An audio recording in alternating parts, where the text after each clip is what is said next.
Hey everyone, tonight we're diving into something both intimate and extraordinary. The untold story of medieval midwives, the women who held life and death in their hands long before modern medicine existed. These weren't just helpers or assistants.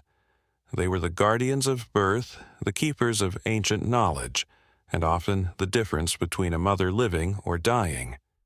So before you settle in, take a moment to like the video and subscribe if you enjoy these deep dives into history. And let me know in the comments where you're listening from and what time it is there. It's always amazing to see people from around the world joining us for these journeys into the past. Now get comfortable, dim those lights, maybe turn on a fan for some gentle background noise, and let's explore the remarkable world of medieval childbirth together. Picture this. It's a cold November night in 1348, somewhere in the English countryside. The wind howls through the thatched roof of a small stone cottage, and inside, by the flickering light of tallow candles, a drama of life and death is unfolding. Margaret, the midwife, has been summoned. She's 43 years old, which makes her practically ancient by medieval standards, but her weathered hands hold decades of experience. She's delivered hundreds of babies, lost count of how many mothers she's saved, and carries the weight of those she couldn't. Tonight, young Eleanor, barely 16 and married just 10 months ago, is in the throes of her first labor. The contractions have been coming for nearly a day now, and Eleanor's mother paces the small room, wringing her hands and muttering prayers to Saint Margaret of Antioch, the patron saint of childbirth. The air is thick with smoke from the fire, the scent of burning herbs, and something else. Fear. Because in medieval times, every birth was a gamble with death. Margaret enters the cottage carrying her leather satchel, the tools of her trade carefully wrapped in clean linen. She's not a doctor. There are no doctors for women in labor. She's something more valuable.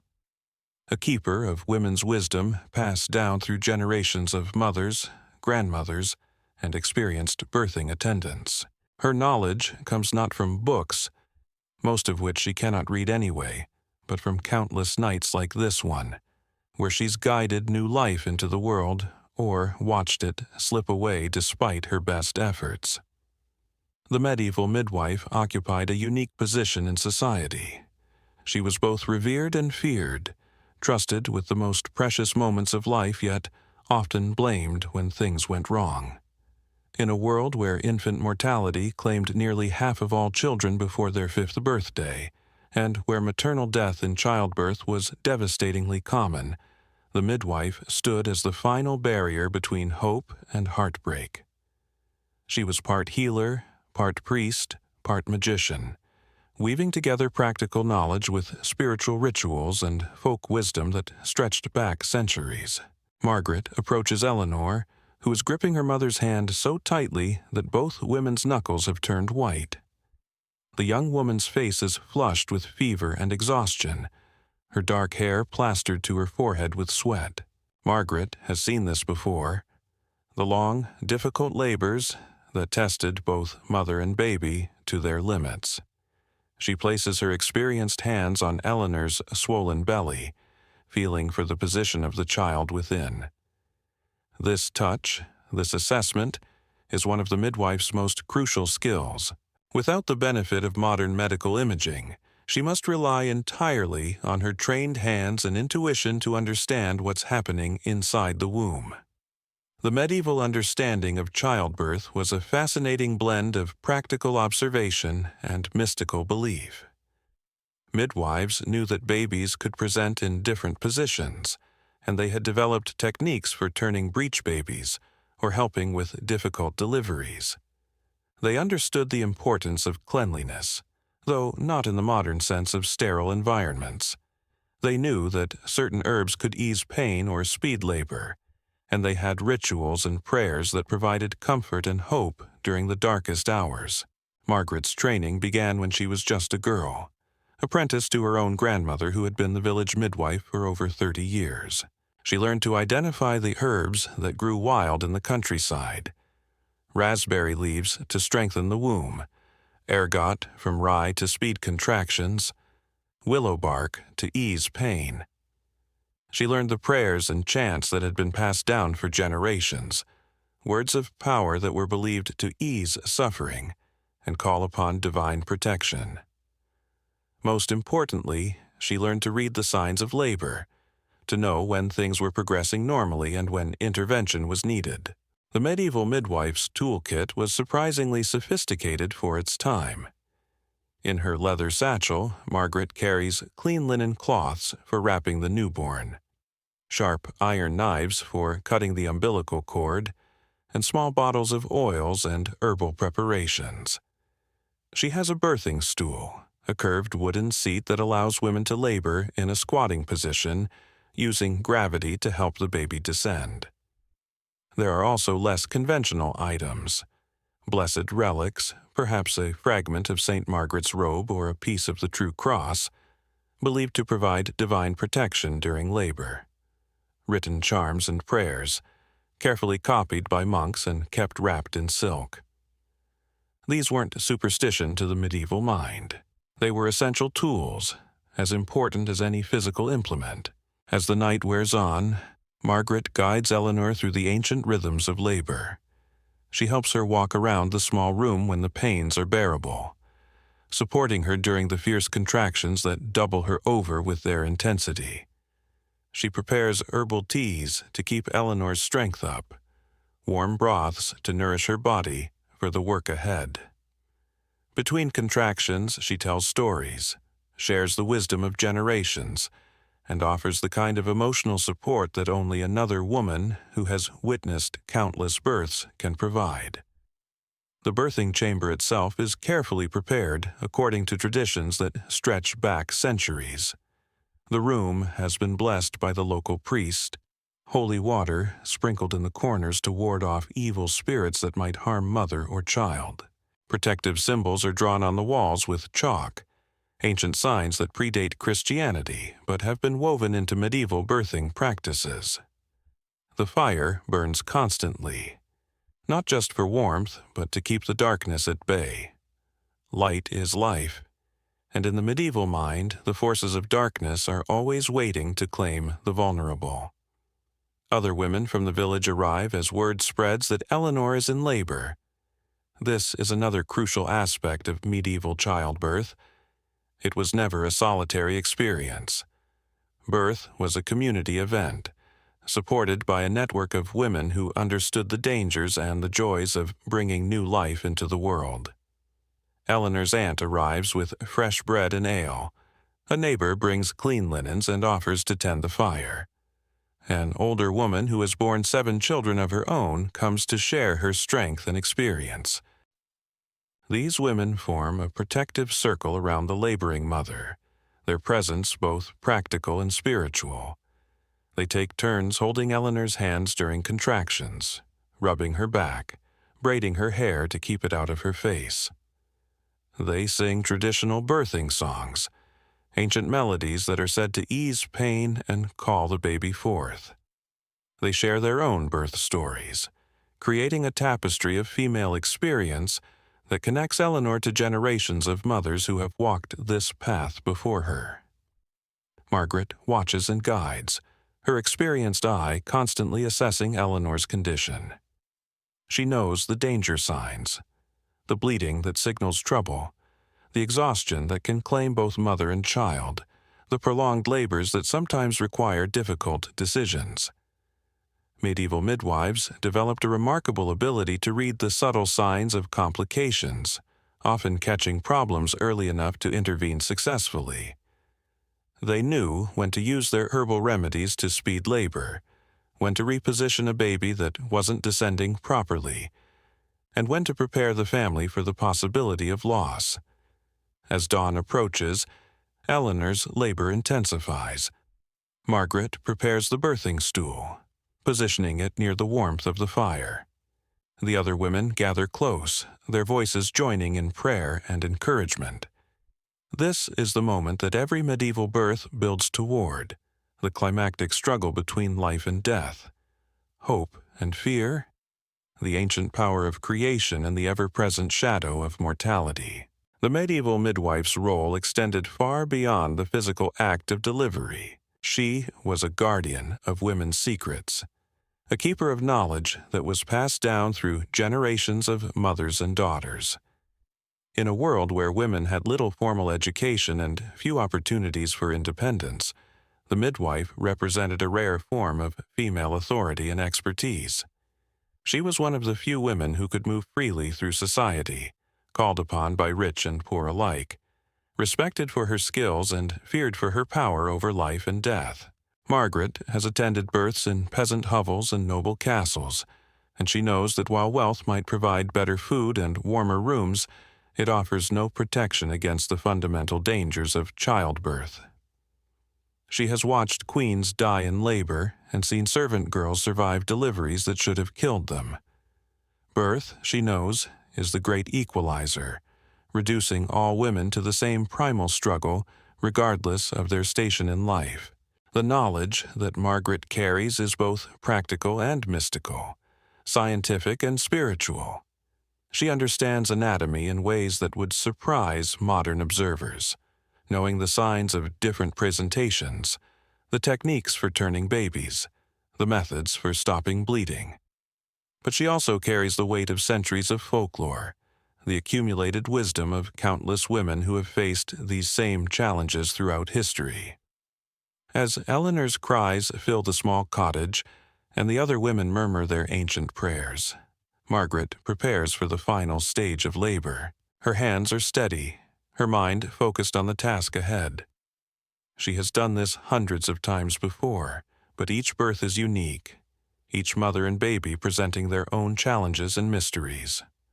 Tonight, as the candles burn low and the wind continues to howl outside, another chapter in the long story of human birth is about to unfold, guided by the skilled hands and ancient wisdom of a medieval midwife. Midwife. The sounds from Eleanor intensify as the final stage approaches. Margaret positions herself, her weathered hands moving with the confidence of someone who has navigated these treacherous waters countless times.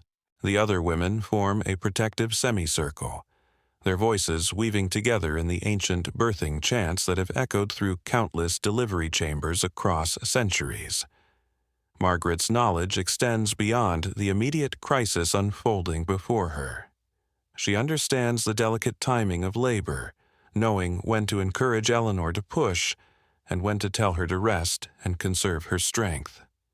Medieval midwives developed an intuitive understanding of the body's rhythms, recognizing that forcing nature's process could lead to disaster for both mother and child. The birthing stool creaks under Eleanor's weight as another powerful contraction grips her. Margaret's hands guide and support, feeling for the baby's head, checking the cord, monitoring the progress with skills honed through decades of practice. Around them, the other women maintain their vigil, some tending the fire to keep the room warm, others preparing the items needed for the baby's first moments of life. In medieval times, the moment of birth itself was surrounded by rituals designed to protect both mother and child from the spiritual dangers believed to lurk in the threshold between life and death. Margaret whispers protective prayers as she works, invoking saints and calling upon divine mercy. She carries blessed salt to place on the baby's tongue, holy oil for anointing, and clean white cloth that has been blessed by the priest for wrapping the newborn.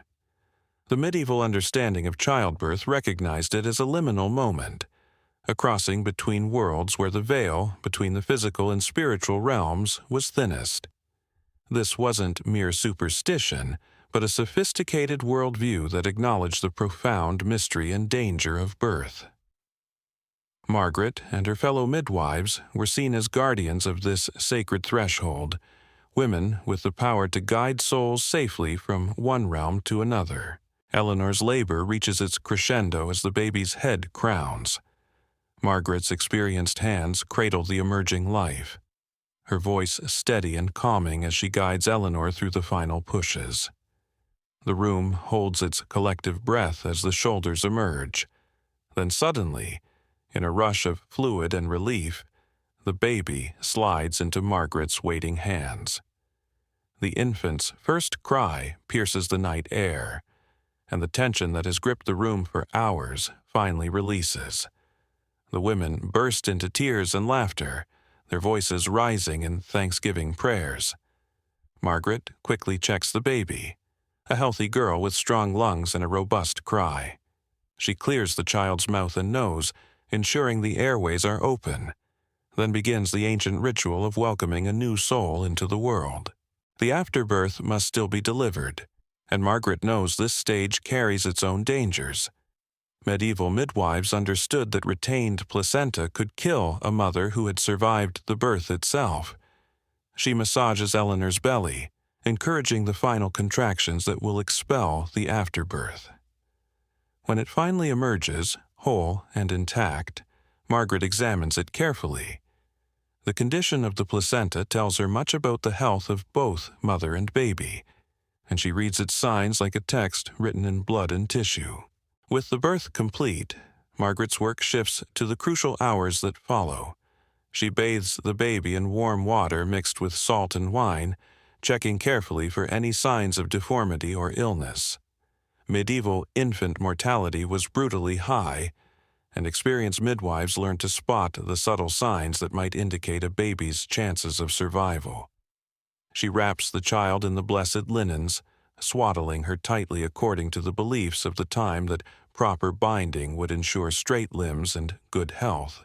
Eleanor, exhausted but alive, receives Margaret's continued care. The midwife prepares a restorative drink made from herbs known to help the womb contract and heal. She checks Eleanor's bleeding, ensuring it's within normal bounds, and helps her begin the process of nursing the baby. In medieval times, the ability to successfully breastfeed often determined an infant's survival, and midwives were skilled in helping new mothers establish this vital connection. The network of women who supported Eleanor through her labor doesn't simply disperse once the baby is born. They remain for days, creating a protective cocoon around the new mother during her lying-in period.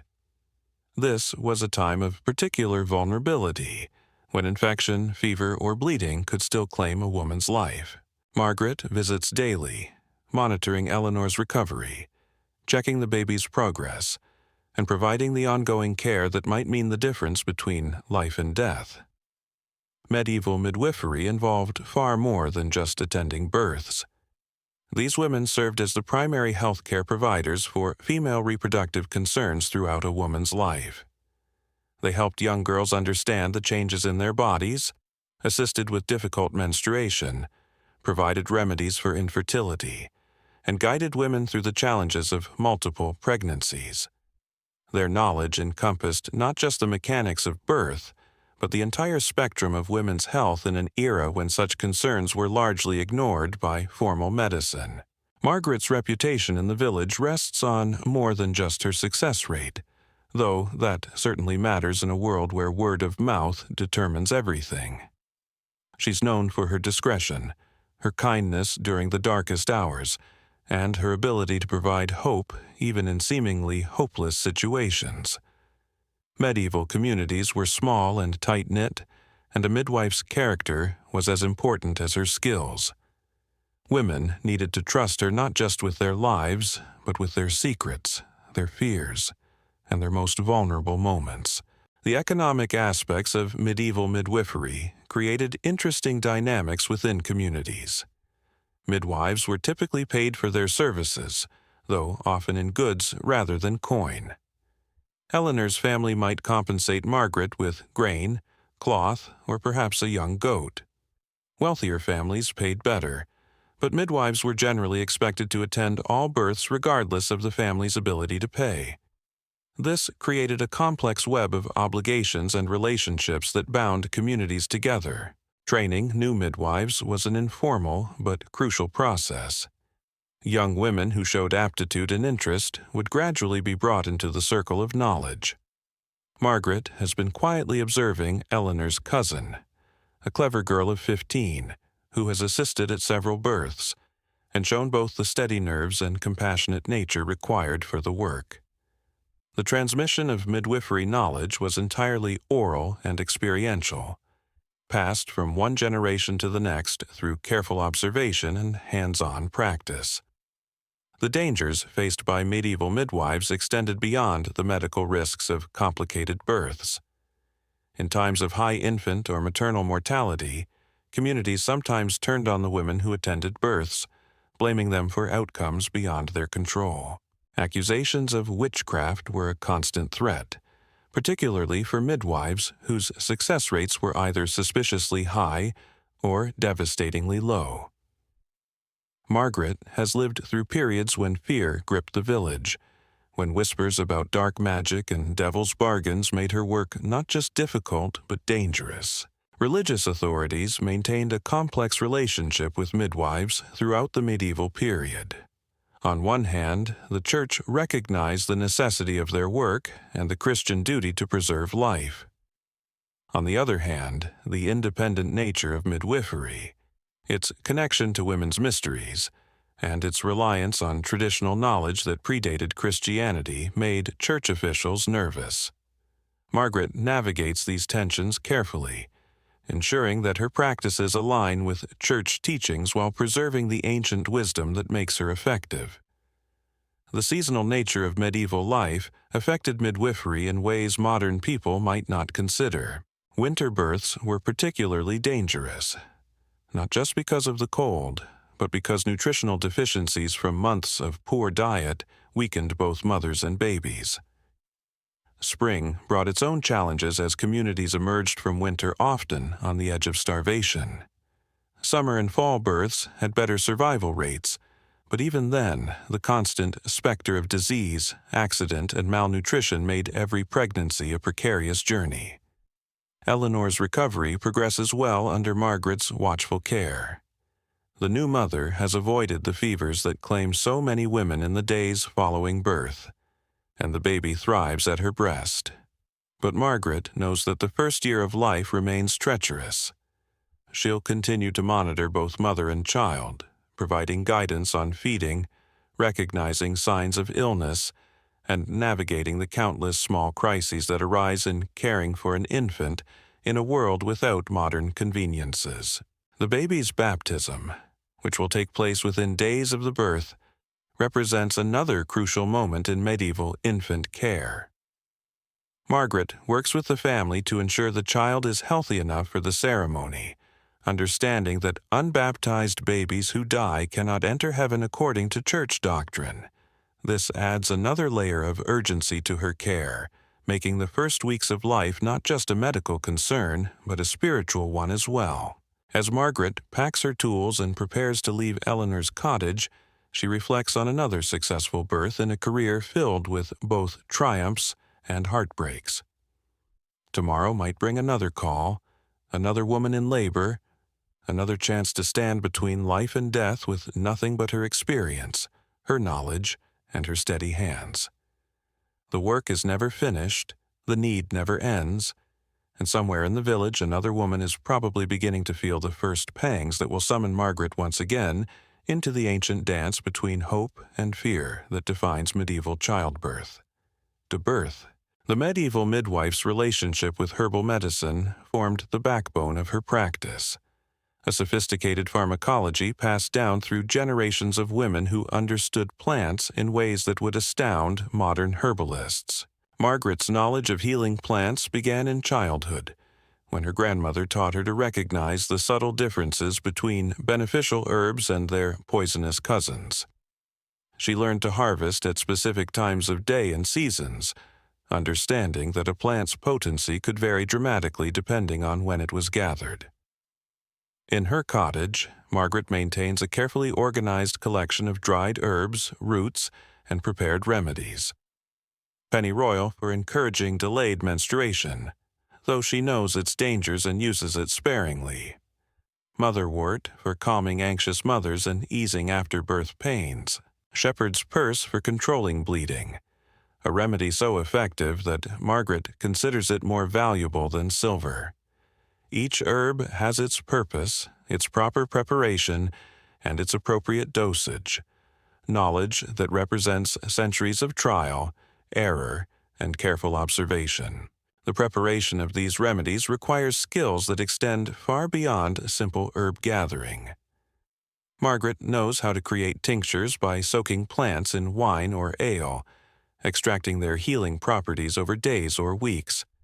She understands the art of making poultices, combining ground herbs with animal fat or honey to create healing pastes for external application. Her knowledge includes the proper methods for drying herbs to preserve their potency, storing them in ways that prevent spoilage, and combining different plants to create remedies more powerful than any single ingredient. But Margaret's herbal knowledge extends beyond the purely medicinal. She understands the psychological power of ritual and ceremony in healing, knowing that a woman's mental state profoundly affects her physical condition during labor. The herbs she burns as incense during birth serve multiple purposes, their pleasant scents masking the less appealing odors of the birthing chamber, while their smoke is believed to carry prayers and protective intentions upward to heaven. The seasonal availability of plants creates a complex calendar that governs Margaret's year. Spring brings the tender new growth perfect for tonics to strengthen women recovering from winter's hardships. Summer offers the peak potency of flowering herbs, when Margaret spends long days gathering and preparing her stores for the coming year. Fall provides roots and seeds, the concentrated life force of plants preparing for winter's dormancy. Even winter has its contributions, when certain barks and evergreen needles provide remedies unavailable at other times. Margaret's understanding of pregnancy extends far beyond the moment of birth itself. She recognizes the importance of prenatal care, visiting expectant mothers throughout their pregnancies to monitor their health and provide guidance. She knows which foods strengthen the blood and which might cause complications. Her experienced eye can spot signs of trouble weeks before they become critical, allowing for intervention that might save both mother and child. The medieval understanding of conception and pregnancy blended practical observation with religious belief in ways that created a surprisingly comprehensive approach to prenatal care. Margaret knows that a woman's emotional state affects her unborn child, encouraging expectant mothers to avoid frightening sights or disturbing thoughts. She understands the importance of proper nutrition, though the limited medieval diet often makes this challenging to achieve. During pregnancy visits, Margaret performs examinations that reveal her sophisticated understanding of the female body. She palpates the growing belly to assess the baby's position and development, listens to the mother's descriptions of movement and changes, and monitors for signs that might indicate complications. Her hands can detect twins before anyone else suspects their presence, and she can often predict difficult births weeks before labor begins. The social dynamics surrounding pregnancy in medieval communities created unique challenges for midwives. Margaret must navigate the complex relationships between mothers-in-law who have their own ideas about proper care, husbands who may be anxious or demanding, and extended family members who all have opinions about what's best for mother and baby. Her diplomacy skills are nearly as important as her medical knowledge, as she works to maintain harmony while ensuring proper care. Margaret also serves as an educator, teaching young women about their bodies in an era when such knowledge is rarely formally shared. She explains the changes of pregnancy, prepares first-time mothers for what to expect during labor, and provides practical guidance about caring for infants. This education often takes place in informal gatherings where older women share their experiences and wisdom with younger ones, creating a network of knowledge that strengthens the entire community. The spiritual dimensions of Margaret's work require constant attention to the religious sensibilities of her community. She must ensure that her practices align with church teachings while preserving the effectiveness of traditional methods. This means incorporating Christian prayers and symbols into her work, while carefully avoiding any practices that might be construed as witchcraft or paganism. The tools of Margaret's trade reflect this blend of practical necessity and spiritual protection. Her birthing stool is carved with Christian symbols and blessed by the priest, but its design follows patterns that predate Christianity by centuries. Her collection of blessed relics includes items sanctified by the Church alongside traditional protective charms that have been adapted to Christian symbolism. Even her herbs are blessed, and their use accompanied by Christian prayers, transforming ancient plant wisdom into religiously acceptable medicine. Margaret's reputation extends beyond her immediate village, and she sometimes travels significant distances to attend difficult births or consult on complicated cases. These journeys can be dangerous, particularly for a woman traveling alone, but her status as a midwife provides a measure of protection. Communities understand the vital nature of her work and generally ensure safe passage for midwives answering emergency calls. The training of apprentice midwives represents one of Margaret's most important responsibilities. She carefully selects young women who show both aptitude and character, understanding that the knowledge she passes on will affect countless lives in the generations to come. This training is intensive and personal, involving not just the technical aspects of birth attendance but the emotional resilience needed to face death and loss, the diplomatic skills required to work with difficult families, and the spiritual fortitude necessary to maintain faith in the face of frequent tragedies. The economic realities of medieval midwifery create interesting social dynamics. While Margaret is compensated for her services, she also understands that her role in the community extends beyond simple payment for services rendered. She's part of a complex web of mutual obligations and support that holds medieval society together. Her willingness to attend births, regardless of payment ability, is balanced by the community's responsibility to ensure she has adequate shelter, food, and protection. As the years pass and Margaret ages, she faces the challenge of maintaining her physical ability to perform demanding work, while her body shows the wear of decades of night calls and difficult labors. Her hands, once steady as stone, sometimes tremble slightly, and her back aches from years of bending over laboring women. But her knowledge continues to grow, her intuition sharpens with experience, and her value to the community remains undiminished. The seasonal rhythms of medieval life create patterns in Margaret's work that she has learned to anticipate and prepare for. Late summer and early fall typically bring a surge of births, the result of winter conceptions when couples spent long, cold nights together. Spring births often challenge both mothers and babies who have been weakened by winter's hardships, while winter deliveries test everyone's endurance against cold, limited food supplies and the increased risks of infection. Margaret's understanding of the connection between nutrition and successful pregnancy leads her to work closely with families to ensure expectant mothers receive the best available food. She knows which wild plants can supplement a limited diet, understands the importance of certain foods for milk production, and recognizes the signs of nutritional deficiencies that might complicate birth or recovery. The psychological aspects of birth attendance require Margaret to be part counselor, part cheerleader, and part spiritual guide. She understands that fear can literally stop labor, that confidence can overcome seemingly impossible obstacles, and that the emotional atmosphere of the birthing chamber affects outcomes as much as any physical intervention.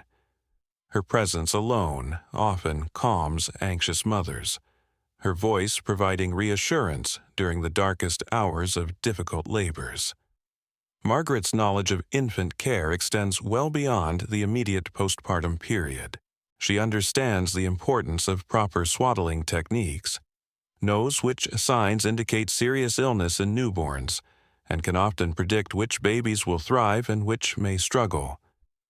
Her guidance helps new mothers navigate the bewildering early days of infant care, when every cry seems urgent and every change potentially dangerous. The community's relationship with Margaret reflects the complex social position of medieval midwives. She is both insider and outsider, trusted with the most intimate family moments, yet maintaining a professional distance that allows her to work effectively. Her knowledge makes her valuable, but also potentially threatening to those who prefer traditional hierarchies where women remain subordinate and passive. The medieval midwife's mastery extended into the delicate art of pain management during labor, a skill that required both botanical expertise and psychological understanding. Margaret carried with her a collection of remedies that modern medicine has only recently begun to appreciate. She knew that white willow bark, when properly prepared, could ease the crushing pain of contractions without endangering mother or child. The medieval understanding of pain was fundamentally different from ours. Rather than viewing it as something to be eliminated entirely, midwives like Margaret saw pain as part of the natural process that could be managed and channeled rather than simply suppressed. Her techniques for pain relief were surprisingly sophisticated. She understood the power of positioning, guiding laboring women through movements that worked with their bodies rather than against them. Walking, squatting, and laboring on hands and knees weren't just comfort measures but practical applications of gravity and anatomy that helped babies descend more easily. Margaret had observed that women who remained active during early labor often had shorter, less complicated deliveries than those who lay passively in bed. The use of water for comfort was another tool in Margaret's arsenal. She would prepare warm herbal baths for women in early labor, understanding that heat relaxed tense muscles and eased anxiety. The herbs she chose for these baths served multiple purposes. Lavender calmed the mind, chamomile soothed inflammation, and rose petals were believed to open the womb and encourage the baby's descent. These weren't mere luxuries, but carefully chosen therapeutic interventions based on generations of observation. Margaret's understanding of the emotional aspects of pain was perhaps her greatest asset.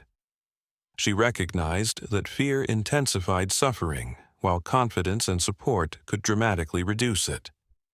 Her voice became an instrument of healing, steady and reassuring during the worst contractions, encouraging when exhaustion threatened to overwhelm, firm when a mother needed to push through her fear.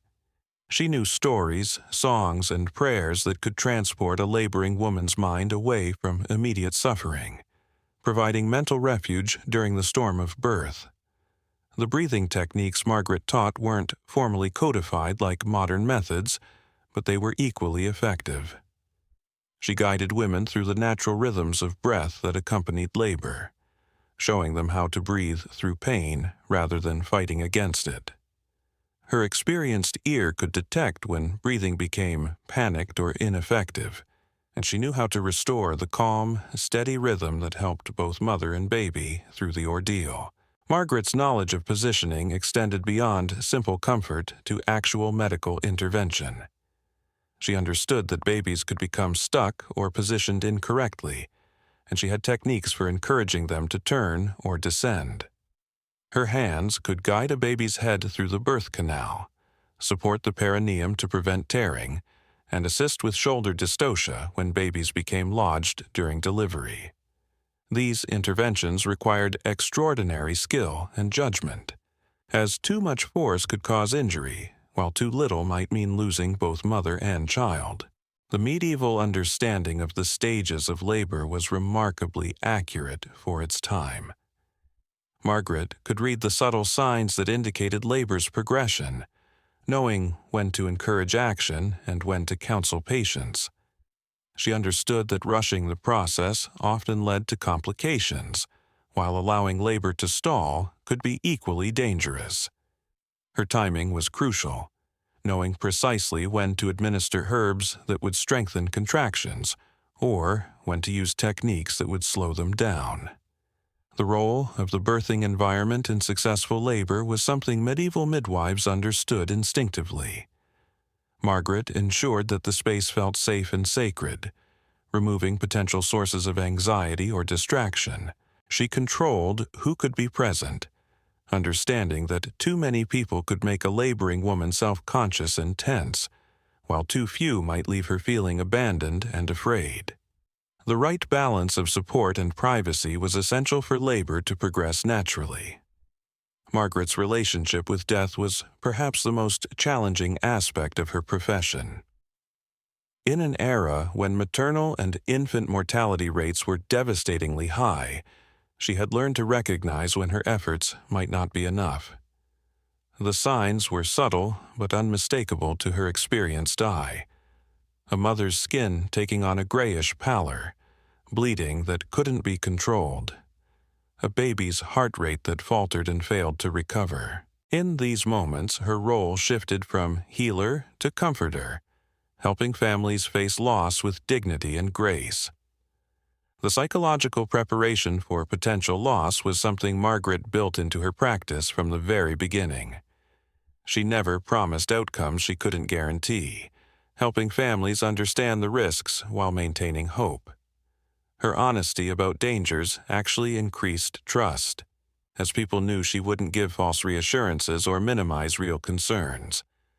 This delicate balance between hope and realism was essential for maintaining her credibility in a community where death was an ever-present possibility. Margaret's knowledge of emergency procedures could mean the difference between life and death in crisis situations. She knew how to manually remove a retained placenta, how to stop hemorrhaging through pressure and herbal remedies, and how to revive babies who weren't breathing at birth. These techniques were learned through necessity and refined through experience, often in situations where failure meant certain death. The seasonal challenges of medieval midwifery created unique problems that required creative solutions. Winter births meant working by firelight in freezing rooms where water froze in basins and breath formed clouds in the air. Margaret learned to keep her hands warm and flexible, understanding that cold fingers couldn't perform the delicate manipulations sometimes required during delivery. She developed techniques for warming birthing rooms quickly and maintaining heat throughout long labors. Spring brought different challenges as communities emerged from winter often weakened by months of poor nutrition.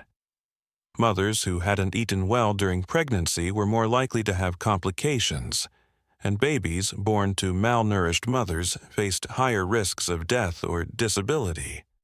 Margaret worked closely with families during these lean months, helping them make the most of limited food resources and identifying wild plants that could supplement inadequate diets. Summer and fall births had better survival rates, but they brought their own concerns. The heat could make laboring women desperately uncomfortable, and the increased activity of insects meant greater risks of infection. Margaret adapted her techniques to the seasons, understanding that what worked in the cold months might need modification when temperatures soared. The medieval midwife's understanding of infant care immediately after birth was crucial for survival. Margaret knew how to clear airways, stimulate breathing, and assess the overall health of newborns. She could identify babies who might struggle to survive and provide intensive care that sometimes made the difference between life and death. Her techniques for helping babies who weren't breathing included methods that wouldn't be out of place in a modern delivery room. The immediate postpartum period required constant vigilance from Margaret.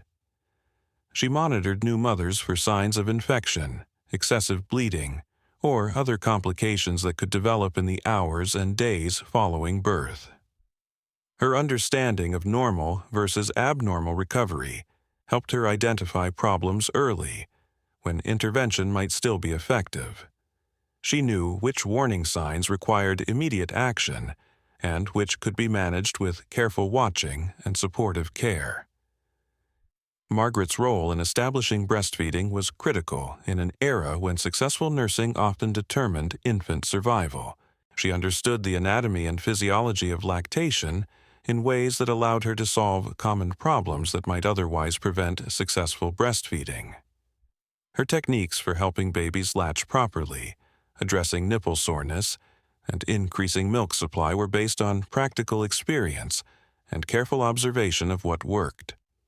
The social dynamics of postpartum care in medieval communities created unique challenges and opportunities for midwives. The lying-in period, when new mothers remained secluded for several weeks after birth, was both a time of vulnerability and an opportunity for healing. Margaret coordinated the network of female relatives and neighbors who provided support during this time, ensuring that new mothers received proper nutrition, rest, and emotional support while recovering from birth. The economic aspects of postpartum care reflected the complex web of obligations that bound medieval communities together. Margaret's continued visits during the weeks following birth were often compensated through a combination of direct payment and community support. Families might provide food, firewood, or other necessities rather than cash, understanding that maintaining the midwife's health and well-being served the entire community's interests. Margaret's training of apprentices during actual births provided invaluable hands-on education that couldn't be gained any other way. Young women learning midwifery needed to experience the full range of normal and abnormal births, understanding not just the techniques, but the emotional resilience required for the work. Margaret carefully selected which births to use for training, ensuring that apprentices gained experience without compromising the safety of mothers and babies. The record-keeping practices of medieval midwives were largely informal, but surprisingly comprehensive. Margaret maintained mental records of every birth she attended, noting patterns and outcomes that informed her future practice. She remembered which families had histories of difficult births, which mothers were likely to have large babies, and which techniques worked best with different types of complications. This accumulated knowledge made her increasingly valuable to her community as years passed. The religious dimensions of Margaret's work required constant attention to changing church policies and local clerical attitudes. She needed to ensure that her practices remained acceptable to religious authorities while preserving the effectiveness of traditional methods. This often meant adapting ancient techniques to include Christian prayers and symbols, transforming pre-Christian wisdom into religiously acceptable medicine. Margaret's influence extended far beyond individual births to shape the health and survival of entire families and communities. Her success or failure in attending births affected population growth, family stability, and community prosperity in ways that made her role crucial to medieval society's continuation. The knowledge she possessed and transmitted to the next generation of midwives represented a form of cultural capital that was essential for community survival. The physical demands of midwifery took their toll on Margaret's body over the years. Decades of night calls, long hours on her feet, and the physical exertion required during difficult births left their mark. Her hands, once smooth and soft, became gnarled from constant use. Her back ached from bending over laboring women, and her feet hurt from standing for hours on cold stone floors. Yet she continued working because her community needed her, and because the knowledge she possessed was too valuable to lose. The winter of 1349 brought Margaret her greatest challenge yet. A plague had swept through neighboring villages, leaving behind a trail of death and terror that reached even their remote community. When word came that Lady Catherine, wife of the local lord, had gone into labor during the height of the epidemic, Margaret faced a decision that would test everything she believed about duty and survival. Lady Catherine's labor was taking place in the manor house, a stone fortress that offered better protection from the elements but brought its own complications. The birthing chamber was larger than anything Margaret usually worked in, with tapestries covering the walls and a proper glass window that let in pale winter light. But size and luxury meant nothing when it came to the fundamental challenges of birth.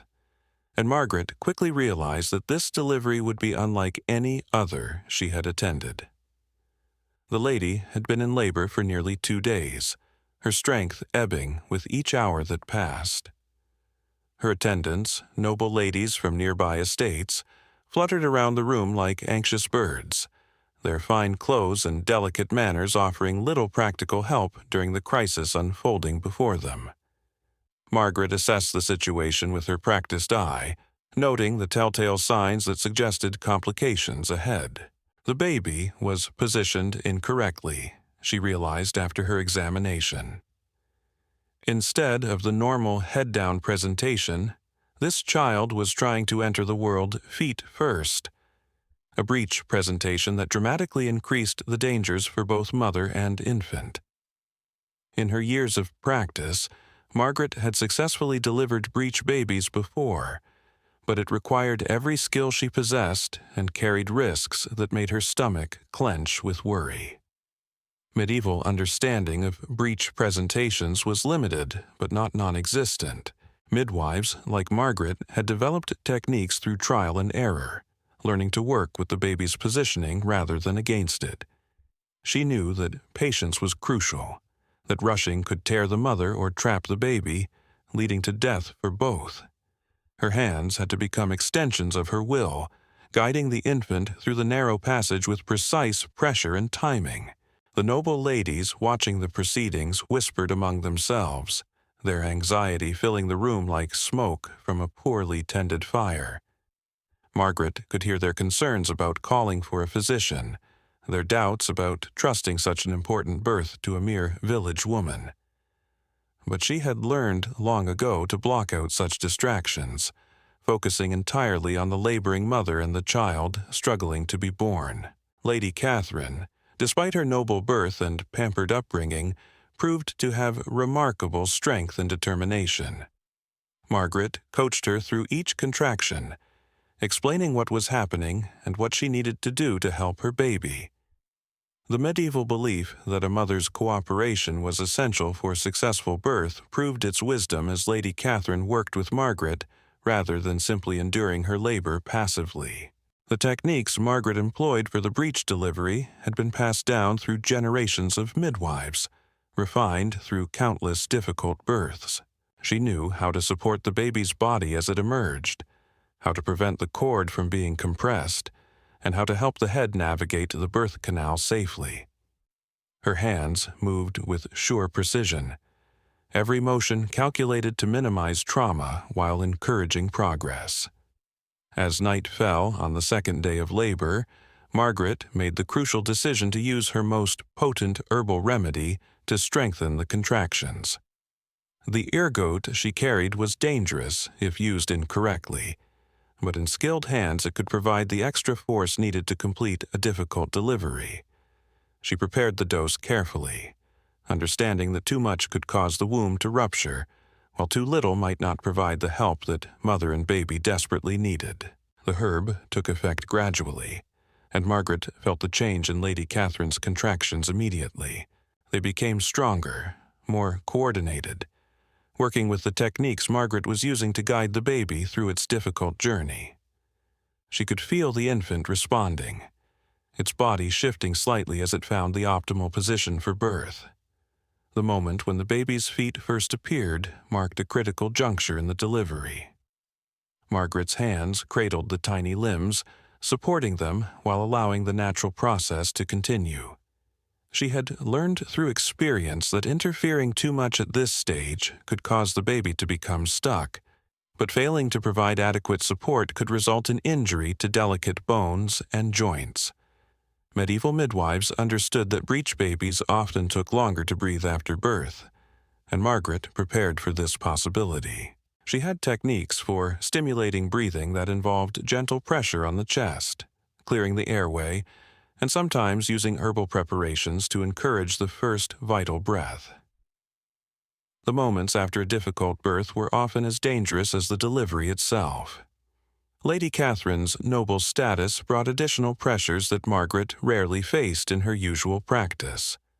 The political implications of losing the Lord's heir during birth could affect the entire region, while the social expectations surrounding noble births added layers of ceremony and protocol that complicated the medical aspects of delivery. Margaret had to navigate these expectations while focusing on the essential work of saving lives. The birthing chamber's atmosphere reflected the tension everyone felt as the delivery reached its climax. Candles burned in elaborate holders, their flames casting dancing shadows on the stone walls. Servants waited outside the door with heated wine and clean linens, while the castle priest stood ready to perform emergency baptism if needed. The weight of expectation pressed down on everyone present, but Margaret had learned to use that pressure as motivation rather than allowing it to paralyze her. The baby's body emerged slowly, inch by careful inch, as Margaret guided the process with infinite patience. She could feel the child's life force, strong and determined despite the difficult passage it was navigating. Her experienced hands detected the moment when the shoulders cleared the pelvic bone, a crucial milestone that meant the most dangerous part of the delivery was nearly complete. The final challenge came with the head, always the most delicate part of a breech delivery. Margaret's technique required her to support the baby's body while using gentle traction to help the head pass through the birth canal. Too much force could cause serious injury, while hesitation at this crucial moment might mean losing the baby to lack of oxygen. When the child finally slipped free, purple and still, Margaret's work truly began. She cleared the airways with practiced efficiency, her movements quick but gentle as she stimulated breathing through techniques learned over decades of practice. The baby's first cry, when it finally came, brought tears of relief to everyone in the room, including Margaret herself. Lady Catherine had survived an ordeal that killed many noble and peasant women alike. The successful delivery of a healthy son ensured her position and secured the family line. But more importantly to Margaret, it represented another victory in her ongoing battle against death and complications. She tended to the afterbirth with the same careful attention she had given to the birth itself, ensuring that no retained tissue would cause infection in the days to come. The postpartum care for a noble lady differed significantly from what Margaret provided to village women. Lady Catherine would have wet nurses to feed the baby, servants to attend her every need, and a lying-in period that stretched for weeks rather than the few days most peasant women could afford. But the fundamental medical needs remained the same regardless of social status, and Margaret's knowledge applied equally to noble and commoner alike. The successful birth at the manor house elevated Margaret's reputation throughout the region. Word spread that the village midwife had saved both the lord's wife and heir when the situation seemed hopeless, bringing her to the attention of other noble families who might need her services. This recognition carried both benefits and dangers, as it made her more valuable, while also increasing the scrutiny of her methods and beliefs. The herbal knowledge that had helped save Lady Catherine and her baby represented centuries of accumulated wisdom about plants and their effects on the human body. Margaret understood not just which herbs to use, but how to prepare them for maximum effectiveness, when to administer them during labor, and how to recognize signs that indicated whether they were helping or harming. This knowledge made the difference between life and death in situations where modern medicine would be equally challenged. The success of difficult cases like Lady Catherine's breech delivery depended heavily on the midwife's ability to remain calm under extreme pressure. Margaret had developed techniques for managing her own anxiety and fear, understanding that her emotional state directly affected her ability to make crucial decisions and perform delicate procedures.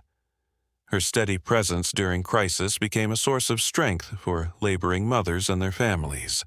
The medieval understanding of anatomy, while limited by modern standards, was surprisingly sophisticated in areas directly related to childbirth. Midwives like Margaret knew the structure of the female pelvis, understood how babies moved through the birth canal, and could predict complications based on physical examination. Their hands became diagnostic tools more sensitive than any instrument available at the time.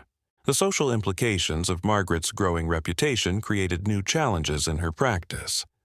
Higher status clients brought greater rewards, but also increased expectations and political complications.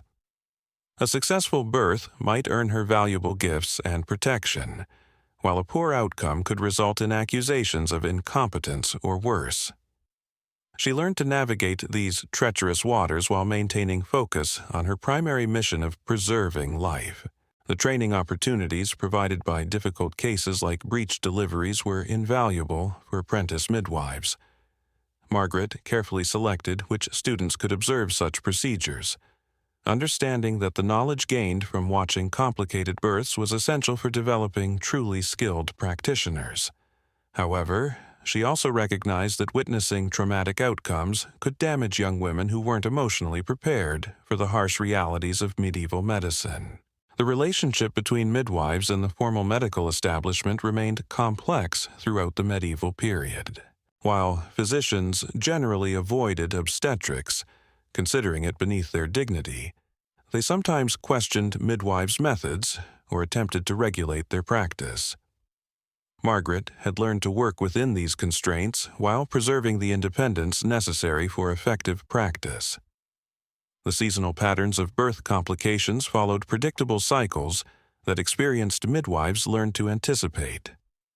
Winter brought increased risks of breech presentations and prolonged labors, possibly due to nutritional deficiencies that affected fetal development. Spring complications often stemmed from maternal weakness after difficult winter months, while summer and fall generally provided better conditions for both normal and complicated deliveries. Margaret's success with Lady Catherine's difficult birth demonstrated the importance of experience and intuition in medieval medicine. While formal medical training emphasized theoretical knowledge and classical texts, practical midwifery relied on accumulated wisdom gained through direct observation and hands-on practice. This experiential knowledge often proved more valuable than academic learning when lives hung in the balance. The psychological aspects of attending difficult births required Margaret to serve multiple roles simultaneously. She was medical practitioner, counselor, spiritual guide, and source of hope during some of the darkest moments families could face. Her ability to project confidence while acknowledging real dangers helped families cope with uncertainty and fear. The tools and techniques used for complicated deliveries like breech presentations were deceptively simple, but required extraordinary skill to use effectively. Margaret's hands were her primary instruments, supplemented by positioning aids, herbal remedies, and the occasional use of oils or warm compresses to ease difficult passages. The simplicity of her tools made her expertise even more remarkable. The economic impact of successfully attending high-profile births extended far beyond immediate compensation. Margaret's reputation for handling difficult cases brought her clients from greater distances, increased her value to the community, and provided security in her old age. However, the pressure to maintain perfect success rates also created stress that took its toll on her physical and emotional health. The preservation and transmission of knowledge about complicated births represented one of Margaret's most important responsibilities to future generations. She carefully documented the techniques that worked, the warning signs that predicted trouble, and the interventions that could make the difference between success and tragedy. This knowledge, passed from master to apprentice through oral tradition, represented humanity's best hope for improving birth outcomes in an era without formal medical education. As Margaret aged and her practice evolved, she began to specialize more in difficult cases while training younger women to handle routine deliveries. This division of labor made the most efficient use of her accumulated expertise while ensuring that her knowledge would survive her own eventual retirement or death. The successful delivery of Lady Catherine's breech baby became a teaching case that Margaret would reference for years to come, illustrating principles and techniques that could save lives in similar situations. The knowledge Margaret accumulated over decades of practice extended far beyond individual techniques to encompass a deep understanding of the interconnected nature of women's health throughout their lives. She recognized patterns that connected a woman's childhood nutrition to her likelihood of surviving childbirth. understood how previous births affected subsequent pregnancies, and could predict which mothers might face recurring complications based on subtle physical signs that escaped less experienced observers. Margaret's diagnostic abilities relied heavily on her capacity to read the subtle language of the laboring body. The color and texture of a woman's skin could reveal internal bleeding before it became externally visible. The rhythm and intensity of contractions told stories about the baby's position and the mother's strength. Even the quality of a woman's voice during labor provided clues about her condition, with certain tonal changes indicating exhaustion, fear, or the onset of complications that required immediate intervention. The medieval midwife's understanding of timing was perhaps her most crucial skill, knowing precisely when to act and when to wait. Margaret had learned through painful experience that intervening too early could create problems that wouldn't have developed naturally, while hesitating too long might mean missing the narrow window when action could save lives. This delicate balance between patience and urgency required judgment that could only be developed through years of practice and careful observation. The relationship between nutrition and successful pregnancy outcomes was something Margaret understood intuitively, even without modern scientific knowledge about vitamins and minerals. She could identify the signs of nutritional deficiency in pregnant women and knew which foods could help strengthen weak mothers and promote healthy fetal development. Her recommendations often went beyond simple dietary advice to include guidance about food preparation, seasonal eating patterns, and the medicinal properties of common plants. The social networks that surrounded medieval births served functions that extended far beyond emotional support. The women who gathered during labor brought their own knowledge and experience, creating a collective wisdom that could address complications no single midwife might have encountered. Margaret learned to coordinate these informal consultations, drawing on the accumulated experience of multiple generations while maintaining her authority as the primary birth attendant. Margaret's reputation for handling difficult cases brought her into contact with midwives from other regions, creating opportunities for knowledge exchange that enriched her practice. When traveling to attend births in distant villages, she often spent time with local midwives, sharing techniques and learning about regional variations in birthing practices. These professional relationships formed an informal network that helped spread innovations and preserve traditional knowledge across geographical boundaries. The physical demands of midwifery required Margaret to maintain her own health and strength well into her advancing years. She developed personal routines for managing the stress of her profession, understanding that her own well-being directly affected her ability to serve others. Her diet included herbs known to support energy and endurance, and she practiced breathing techniques that helped her remain calm during crisis situations. The spiritual dimensions of Margaret's work deepened as she aged and witnessed countless births, deaths, and miracles. She developed a profound sense of her role as a guardian of the threshold between life and death, understanding that her presence at births connected her to forces larger than individual medical interventions. This spiritual awareness informed her practice without compromising her practical effectiveness, adding depth and meaning to work that might otherwise have become purely mechanical. Margaret's training methods evolved as she gained experience, becoming more sophisticated and comprehensive with each new apprentice she mentored. She learned to tailor her teaching approach to individual students' strengths and weaknesses, recognizing that different women brought different talents to midwifery. Some had exceptional manual dexterity, others possessed unusual intuitive abilities, and still others excelled at managing the emotional aspects of birth attendance.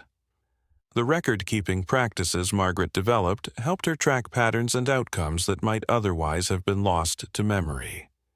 She maintained mental catalogs of family birthing histories, noting which bloodlines carried risks for specific complications and which seemed blessed with easy labors and healthy babies. This accumulated data allowed her to provide increasingly personalized care based on individual and familial patterns. The seasonal variations in birth outcomes led Margaret to develop different approaches for different times of year. Winter births required extra attention to keeping mothers and babies warm, with specific techniques for maintaining body temperature during long labors in cold conditions.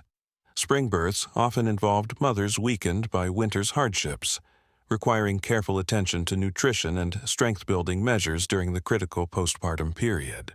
Margaret's understanding of pain management continued to evolve throughout her career, as she observed which techniques worked best for different types of women and various stages of labor. She learned to read individual responses to different comfort measures, adapting her approach based on each mother's personality, pain tolerance, and previous birth experiences. This personalized care significantly improved outcomes while reducing unnecessary suffering. The economic aspects of Margaret's practice became more complex as her reputation grew and her clientele expanded to include wealthy families, alongside her traditional village clients. She developed a sliding scale of compensation that allowed her to maintain her commitment to serving all women regardless of their ability to pay, while ensuring that her own needs were met and her valuable knowledge was properly valued by the community. The preservation of medicinal plant knowledge required Margaret to maintain detailed mental maps of where different herbs grew, when they should be harvested, and how to prepare them for maximum effectiveness.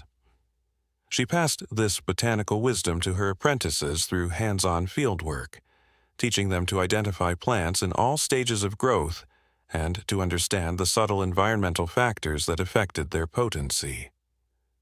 Margaret's relationship with the formal medical establishment continued to evolve as physicians began to show more interest in obstetrics, though their theoretical knowledge often conflicted with her practical experience. She learned to navigate these professional tensions while protecting her autonomy and preserving the traditional methods that had proven effective over generations of practice. The psychological preparation required for midwifery extended beyond simply developing emotional resilience to include sophisticated understanding of human behavior under stress. Margaret learned to recognize the signs of panic that could interfere with labor progress and developed techniques for calming anxious mothers while maintaining the focus necessary for safe delivery. Her presence alone often had therapeutic effects that complemented her medical interventions. The community responsibilities that came with Margaret's position required her to serve as a repository of women's health knowledge for the entire region. She provided guidance on fertility issues, menstrual problems, and the health concerns of aging women, making her practice a comprehensive healthcare resource for female patients of all ages. This broad scope of practice required her to maintain expertise in areas far beyond childbirth itself. The training partnerships Margaret developed with other experienced midwives created opportunities for apprentices to gain exposure to different techniques and approaches. She arranged for promising students to observe births attended by other skilled practitioners, understanding that diversity of experience would make them more effective when they began practicing independently. These collaborative relationships strengthened the entire network of midwifery care in the region. Margaret's diagnostic techniques included careful observation of signs that might indicate hereditary conditions or recurring family patterns that could affect birth outcomes. She learned to recognize physical characteristics that suggested increased risks for certain complications, allowing her to provide enhanced monitoring and preventive care for mothers who might face unusual challenges during labor and delivery. The integration of spiritual practices with medical care required Margaret to maintain careful balance between traditional religious observances and the practical demands of emergency situations. She developed shortened versions of protective rituals that could be performed quickly during crisis moments, while preserving the full ceremonial elements for normal births where time permitted more elaborate spiritual preparations. The mentorship responsibilities Margaret carried extended beyond technical training to include guidance about the emotional and social challenges of midwifery practice. She helped young women develop the confidence necessary to make life-and-death decisions under pressure, while maintaining the humility required for continuous learning. Her guidance helped apprentices understand that expertise in midwifery was never complete, but required lifelong dedication to improvement and growth. The quality control aspects of Margaret's practice involved continuous evaluation of her techniques and outcomes, always looking for ways to improve results and reduce complications. She paid careful attention to which interventions seemed to help and which might have caused harm, adjusting her methods based on accumulated evidence from her own practice and consultation with other experienced midwives. Margaret's understanding of the social dynamics surrounding birth helped her navigate complex family relationships that could either support or interfere with successful outcomes. She learned to work with difficult relatives, manage conflicting opinions about care, and maintain focus on medical priorities while respecting cultural traditions and family preferences that didn't compromise safety. The legacy planning that occupied Margaret's thoughts as she aged involved ensuring that her accumulated knowledge would survive and continue to benefit future generations. She worked carefully to document her most effective techniques through detailed instruction of apprentices, understanding that the loss of experienced midwives could set back the entire field of women's healthcare by decades if knowledge wasn't properly preserved and transmitted. The philosophical dimensions of Margaret's work evolved as she witnessed the full spectrum of human birth experiences, from joyous celebrations to heartbreaking tragedies. She developed a deep appreciation for the mystery and power of the birth process while maintaining the practical focus necessary for effective intervention when complications arose. This balance between wonder and pragmatism became a hallmark of her mature practice. The continuing education that Margaret pursued throughout her career involved seeking out new techniques, learning from other practitioners, and adapting traditional methods to address changing conditions and challenges. She understood that effective midwifery required constant growth and development, with each birth offering opportunities to refine techniques and deepen understanding of the complex processes involved in bringing new life safely into the world. As winter deepened around Margaret's village, and the demands of her practice continued to test her aging body and accumulated wisdom, she reflected on the countless women whose lives she had touched and the knowledge she had gained through decades of standing at the threshold between life and death. Her work had become more than a profession. It was a calling that connected her to the fundamental forces of creation and the enduring strength of women who faced the ultimate challenge of bringing forth new life in a world that offered no guarantees, only hope, courage, and the steady hands of those dedicated to preserving the precious flame of existence. The knowledge that flowed through Margaret's weathered hands represented something far more profound than a simple medical technique. It was a living library of women's wisdom, accumulated over centuries of births attended by countless midwives who had faced the same life and death struggles she encountered nightly. This knowledge existed nowhere else in medieval society. No monastery scriptorium contained manuscripts detailing the subtle signs that warned of hemorrhage. No university taught the precise hand positions needed to turn a breech baby. The wisdom lived only in the minds and muscles of women like Margaret, passed from teacher to student through demonstration, observation, and the kind of learning that could only happen in the crucible of actual birth. Margaret's understanding of the female body during pregnancy and labor was remarkably sophisticated for an era when formal anatomy was based more on ancient texts than direct observation. She could palpate a pregnant belly and determine not just the baby's position but its approximate size, the amount of fluid surrounding it, and whether twins might be hiding behind the first baby's heartbeat.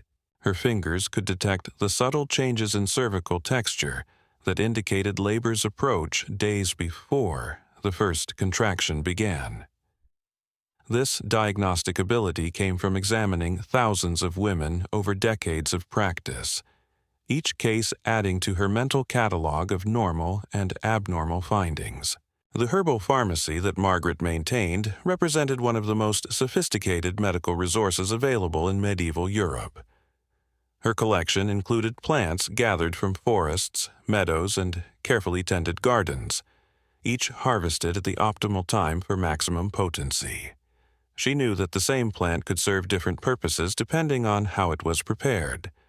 Raspberry leaves steeped gently made a tonic tea for strengthening the womb during pregnancy, but the same leaves boiled vigorously created a powerful astringent for controlling bleeding after birth. This nuanced understanding of plant medicine required years of study and experimentation, with mistakes potentially costing lives. The timing of herbal interventions during labor required judgment that bordered on artistry. Margaret understood that herbs given too early might exhaust a woman's strength before the crucial final stage, while waiting too long could mean missing the narrow window when intervention might save both mother and child. She had learned to read the subtle signs that indicated when a woman's body was ready to respond to herbal assistance, timing her doses to work with natural rhythms rather than against them. The psychological aspects of Margaret's practice involved understanding how fear and anxiety could literally stop labor in its tracks. She had witnessed cases where panicked mothers seemed to freeze mid-contraction, their bodies refusing to continue the birth process until their minds found peace. Her techniques for managing birth anxiety went far beyond simple reassurance to include specific breathing patterns, visualization exercises, and the strategic use of touch to ground frightened women in their physical bodies rather than allowing their minds to spiral into panic. The community network that supported Margaret's practice extended far beyond the immediate circle of women who attended births. Local herbalists ensured she had access to the plants she needed, often traveling significant distances to gather rare specimens. Blacksmiths crafted specialized tools to her specifications, understanding that a birthing knife needed different qualities than a weapon or farming implement. Even the village priest played a crucial role, blessing her remedies and providing spiritual support that many families considered as important as medical intervention.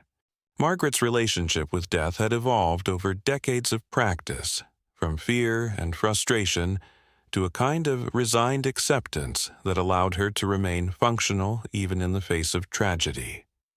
She had learned to recognize the signs that indicated when her efforts might not be enough, preparing families for loss while continuing to fight for every possible chance of survival.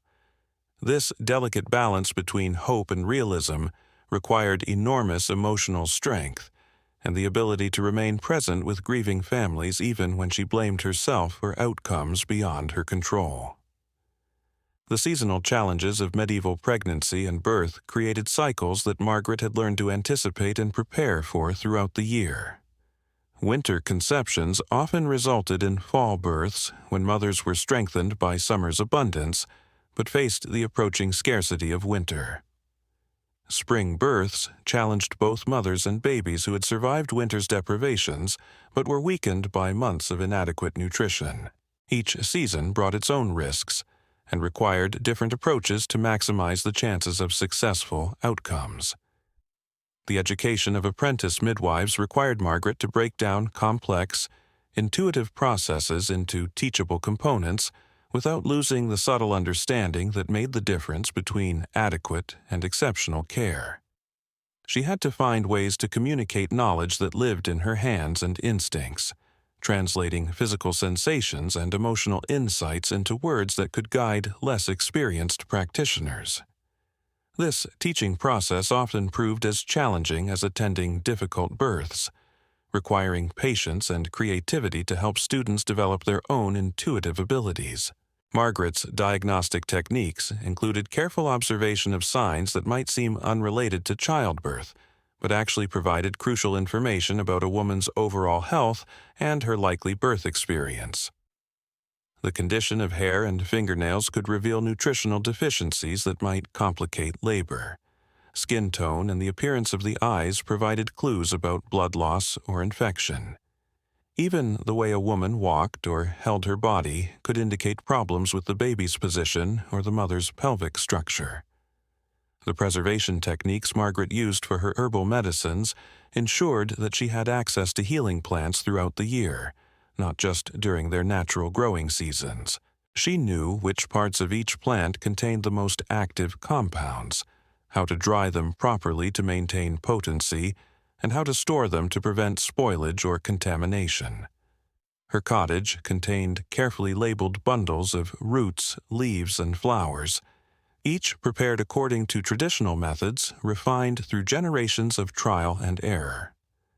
The ritual aspects of Margaret's practice served multiple purposes beyond their obvious spiritual functions. The ceremonies that preceded difficult births helped create a sense of sacred space that calmed anxious families while focusing everyone's attention on the crucial work ahead. The prayers and chants that accompanied her medical interventions provided rhythm and structure that helped maintain hope during long, difficult labors. These rituals weren't mere superstition, but sophisticated psychological tools that enhanced the effectiveness of purely medical treatments. Margaret's understanding of nutrition during pregnancy extended beyond simple advice about eating well to include specific knowledge about which foods could address particular problems or support optimal fetal development. She knew that certain combinations of herbs and common foods could help anemic mothers build their blood, that specific preparations could ease the nausea that prevented some women from gaining adequate weight, and that careful dietary management could sometimes prevent the swelling and high blood pressure that endangered both mothers and babies. The economic realities of Margaret's practice required her to balance her commitment to serving all women regardless of their ability to pay with her own need for adequate compensation to support herself and maintain her medical supplies. She had developed a complex system of bartering that allowed families to compensate her with goods, services, or future obligations when cash wasn't available. This flexibility ensured that economic factors rarely prevented women from receiving the care they needed during childbirth. The relationship between midwives and the broader medical community remained complex throughout Margaret's career, as physicians began to show more interest in obstetrics, while often dismissing the traditional knowledge that midwives had accumulated over centuries. Margaret learned to work within these tensions, sometimes collaborating with learned doctors when their knowledge complemented her own, while protecting the independence necessary for effective practice when medical theories conflicted with practical experience.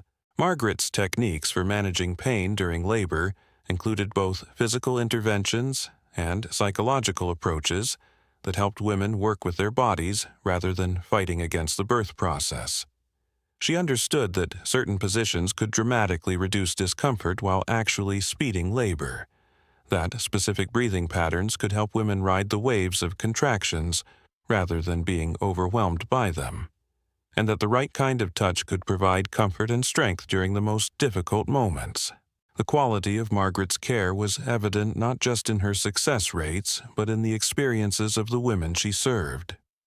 Mothers who had birthed with her assistance often requested her specifically for subsequent pregnancies, and they recommended her to friends and relatives facing their own childbirth challenges. This word-of-mouth reputation was the most important form of advertising available to medieval practitioners, making Margaret's bedside manner as crucial to her success as her medical skills.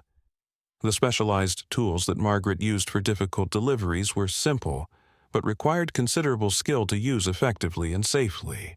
Her hands were her primary instruments, trained through years of practice to detect subtle changes in texture, temperature, and position that could indicate developing complications. She carried specially crafted knives for cutting umbilical cords, oils for easing difficult passages, and cloths prepared according to traditional methods for wrapping newborns and controlling bleeding. Margaret's involvement in the broader women's health issues of her community extended far beyond childbirth to include guidance about fertility problems, menstrual irregularities, and the health concerns of aging women. She provided counsel about family planning in an era when controlling pregnancy was both dangerous and often morally suspect, helping couples balance their desire for children with their ability to support them. This comprehensive approach to women's health made her an invaluable resource for the entire community. The emotional toll of Margaret's profession required her to develop coping strategies that allowed her to continue functioning effectively, despite witnessing frequent tragedies and carrying enormous responsibility for outcomes often beyond her control. She had learned to compartmentalize her grief while remaining emotionally available to the families she served, to maintain hope in the face of recurring losses, and to find meaning in her work even when individual cases ended badly. The legacy that Margaret hoped to leave extended beyond the individual lives she had saved to include the knowledge and traditions she was passing to the next generation of midwives.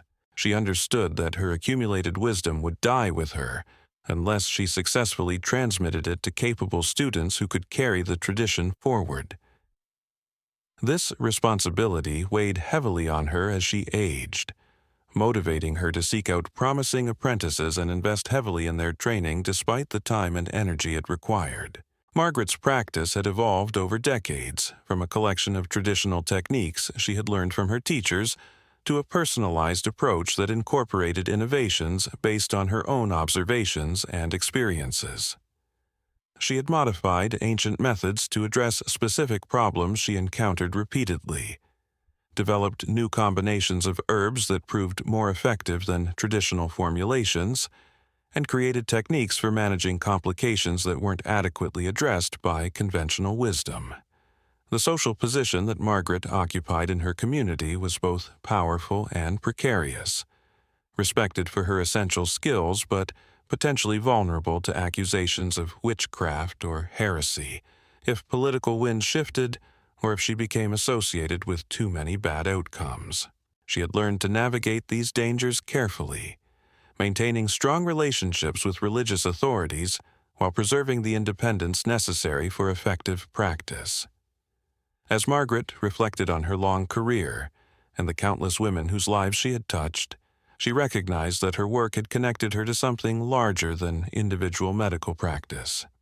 She had become part of an ancient tradition that stretched back to the earliest human communities, when women first began helping each other through the dangers and mysteries of childbirth. This connection to generations of healers before her, and the responsibility to those who would come after, gave profound meaning to work that might otherwise have been simply a struggle for survival in a harsh and unforgiving world. Forgiving world. The knowledge that Margaret carried in her calloused hands extended far beyond the boundaries of her small village, connecting her to an invisible network of women who shared the same sacred calling across the medieval world. In monasteries throughout Europe, nuns served as midwives to the surrounding communities, their religious training blending seamlessly with practical healing knowledge passed down through generations of sisters. These holy women understood that bringing life into the world was itself a form of prayer, a participation in divine creation that required both spiritual preparation and earthly skill. The monastic midwives possessed advantages that village practitioners like Margaret could only dream of. Their libraries contained rare manuscripts detailing herbal remedies and medical techniques, copied by patient scribes from ancient texts that preserved knowledge from Greek and Roman physicians. They had access to exotic spices and medicines brought by traveling merchants, ingredients that could mean the difference between life and death during complicated deliveries. Their infirmaries were cleaner and better equipped than anything available to common folk, with proper beds, clean linens changed regularly, and attendants trained in basic medical care. Yet, for all their advantages, these religious midwives faced unique challenges that their secular counterparts avoided. The Church's teachings about women's roles and the nature of childbirth created tensions between medical necessity and religious doctrine. Some Church authorities viewed the pain of childbirth as divine punishment for Eve's sin, making efforts to reduce suffering potentially heretical. The celibate nuns who served as midwives had to navigate these theological waters carefully, providing relief and comfort while maintaining orthodox religious positions about the meaning of birth pain. Sister Catherine of the Abbey of St. Bridget had spent 15 years attending births in the villages surrounding her monastery. Unlike Margaret, who had learned her craft from her grandmother's rough hands and village wisdom, Sister Catherine's education combined practical experience with scholarly study of medical texts. She could read Latin descriptions of anatomical structures and delivery techniques written by learned physicians, but she also understood that book learning meant little when faced with a breech baby at midnight in a peasant's hovel. The Abbey's collection of medical manuscripts included works by Hildegard of Bingen, the remarkable German abbess whose writings on women's health were considered revolutionary even by medieval standards. Hildegard had dared to describe female anatomy and reproduction in detail, creating one of the first comprehensive guides to women's medicine written by a woman for women. Her texts provided Sister Catherine with knowledge about herbal treatments and birthing techniques that went far beyond what most midwives ever learned. The preparation of medicines in the Abbey followed strict protocols that ensured consistency and potency in ways that individual practitioners couldn't match. The monastery's herb garden was cultivated according to ancient principles, with plants arranged not just for practical harvesting but to reflect the divine order of creation. Each herb was blessed before use, and the sisters who prepared medicines fasted and prayed throughout the process, believing that their spiritual state affected the healing power of their remedies. Sister Catherine's birthing bag contained instruments and supplies that represented the pinnacle of medieval medical technology. Her surgical knives were crafted by the Abbey's metalworkers from the finest steel available, kept sharp and clean according to standards that exceeded what most secular practitioners maintained.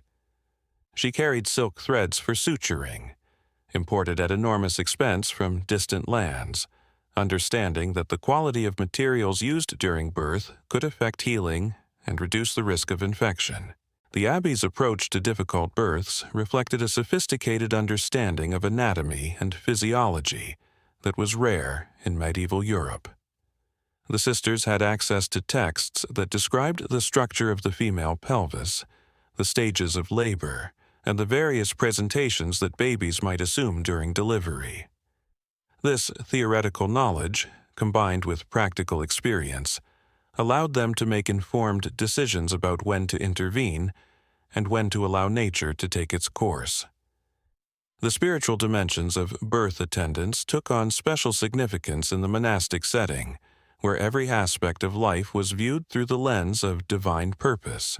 Sister Catherine understood her role not just as a medical practitioner but as an instrument of God's will, called to participate in the sacred mystery of creation. Her prayers during labor weren't mere supplication but active participation in the birth process, her words carrying the weight of religious authority as well as medical expertise. The education of younger nuns in midwifery followed a structured program that combined classroom instruction with hands-on training under careful supervision. Novice sisters spent months studying anatomical texts and memorizing herbal formulations before being allowed to observe actual births. Their training included not just medical techniques, but spiritual preparation for the emotional demands of attending births, deaths, and the full spectrum of human experience that came with serving as community healers. The Abbey's records of births and deaths provided valuable information that individual practitioners like Margaret could never accumulate. Sister Catherine could review detailed accounts of hundreds of deliveries, noting patterns and outcomes that informed her current practice. These records included information about seasonal variations in birth complications, the effectiveness of different remedies, and the long-term outcomes for both mothers and children. This systematic approach to knowledge collection represented one of the earliest forms of medical research. The relationship between the Abbey and the surrounding communities created interesting dynamics during times of medical crisis. When plague or famine struck the region, the monastery became a refuge where people sought not just medical care but spiritual comfort and practical support. The sisters' combination of healing knowledge and religious authority made them uniquely positioned to serve communities during their darkest hours, providing hope and guidance when secular authorities seemed powerless. The economic arrangements surrounding the Abbey's midwifery services differed significantly from those governing secular practitioners. The Church officially discouraged charging fees for spiritual services, including healing, but practical necessity required some form of compensation to maintain the monastery's medical supplies and support the sisters who provided care. Complex arrangements evolved where communities contributed to the abbey through tithes and donations rather than direct payment for medical services. Sister Catherine's involvement in training secular midwives created bridges between religious and lay medical communities that benefited everyone involved. She occasionally invited promising village women to observe births at the abbey, sharing knowledge that they could take back to their own communities. These informal exchanges helped spread advanced techniques and improved standards of care across wide geographic areas, creating networks of knowledge that transcended social and religious boundaries. The Abbey's library contained not just medical texts, but historical accounts of miraculous births and divine interventions during childbirth. These stories served multiple purposes, providing spiritual comfort to laboring women while preserving accounts of unusual cases that might offer practical guidance for similar situations in the future. Sister Catherine had memorized dozens of these tales, using them to encourage frightened mothers while drawing on their medical details to inform her own practice. The preservation of medical knowledge within monastic settings created one of the most important archives of healing wisdom in medieval Europe. The patient copying work of scribes ensured that valuable texts survived wars, plagues, and other disasters that might have destroyed individual practitioners' collections. The Abbey's medical library represented centuries of accumulated knowledge, carefully maintained and continuously expanded as new information became available. The coordination between different religious houses allowed for the exchange of medical knowledge across vast distances. Sister Catherine corresponded with midwife nuns in monasteries throughout Europe, sharing information about successful treatments and innovative techniques. These letters created an informal medical journal that circulated advanced knowledge far more effectively than any secular system could have managed. The Abbey's approach to training emphasized the importance of maintaining detailed records of each birth attended, creating a systematic approach to learning from experience that was rare in medieval medicine. Sister Catherine taught her students to observe carefully and document thoroughly, understanding that accumulated data could reveal patterns invisible to casual observation. This emphasis on record-keeping and analysis represented an early form of evidence-based medicine. The integration of spiritual and medical care within the monastic setting created unique opportunities for holistic healing that addressed both physical and emotional needs. Sister Catherine's prayers and blessing ceremonies weren't separate from her medical interventions, but integral parts of a comprehensive approach to birth attendance that recognized the interconnected nature of body, mind, and spirit during the profound experience of bringing new life into the world. The monastery's resources allowed for experimental approaches to difficult medical problems that individual practitioners couldn't afford to attempt. Sister Catherine had access to rare herbs and expensive medicines that she could use to test new treatments for birth complications. Her failures and successes were carefully documented, creating a body of knowledge that benefited not just her own practice, but the broader community of religious and secular healers. The Abbey's position as a center of learning attracted scholars and physicians from distant regions who came to study and share knowledge. These visits provided Sister Catherine with opportunities to learn about medical practices from other cultures and regions, expanding her understanding of different approaches to childbirth and women's health. The monastery served as an international meeting place where medical knowledge could be exchanged and refined. The spiritual authority that came with Sister Catherine's religious vows provided protection and legitimacy that secular midwives often lacked. Her status as a bride of Christ elevated her above suspicions of witchcraft or heresy that might threaten village practitioners.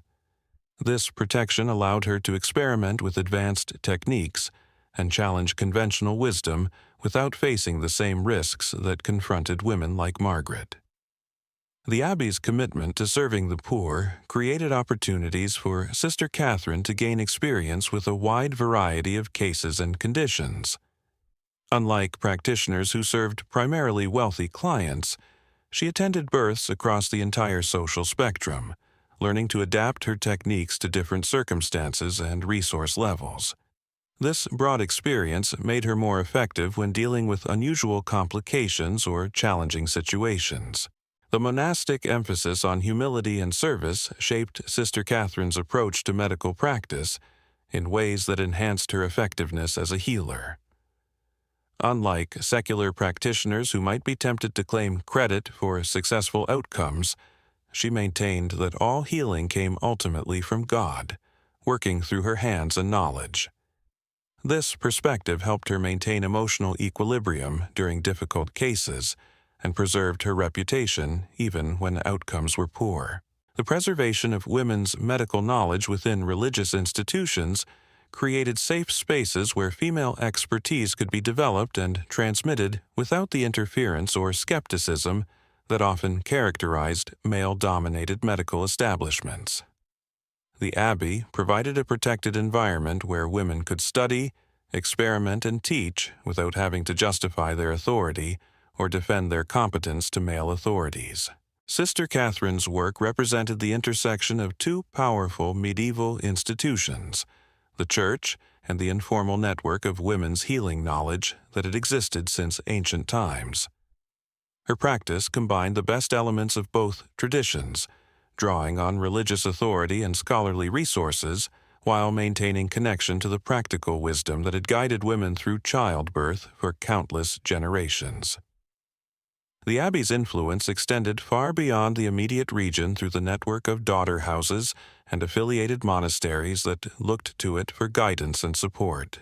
Sister Catherine's innovations and discoveries were transmitted through these connections, spreading improved medical practices across wide geographic areas and ensuring that advances in birth attendance reached communities that might otherwise never have benefited from such knowledge. The monastic commitment to preserving and copying texts ensured that medical knowledge developed within the Abbey would survive for future generations. Sister Catherine worked with the scriptorium to create detailed manuals of birthing techniques and herbal preparations, understanding that her accumulated wisdom would be lost unless it was carefully documented and preserved. These texts would eventually influence medical practice for centuries to come. The integration of medical practice with religious life created opportunities for Sister Catherine to develop a deeply philosophical understanding of her work that went beyond mere technical competence. She saw each birth as a participation in the divine act of creation, each successful delivery as evidence of God's grace working through human skill and knowledge. This perspective gave profound meaning to work that might otherwise have been simply a struggle against disease and death. The Abbey's resources and institutional support allowed Sister Catherine to maintain the highest standards of medical practice available in medieval Europe. Her instruments were the finest available, her medicines the purest and most potent, her knowledge the most comprehensive.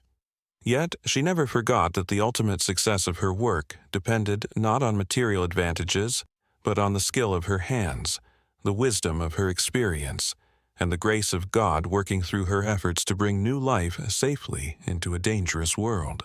As Sister Catherine aged and began training her successor, she reflected on the unique privilege of serving as a bridge between the scholarly medical traditions preserved in monasteries and the ancient wisdom of women who had attended births since the beginning of human history.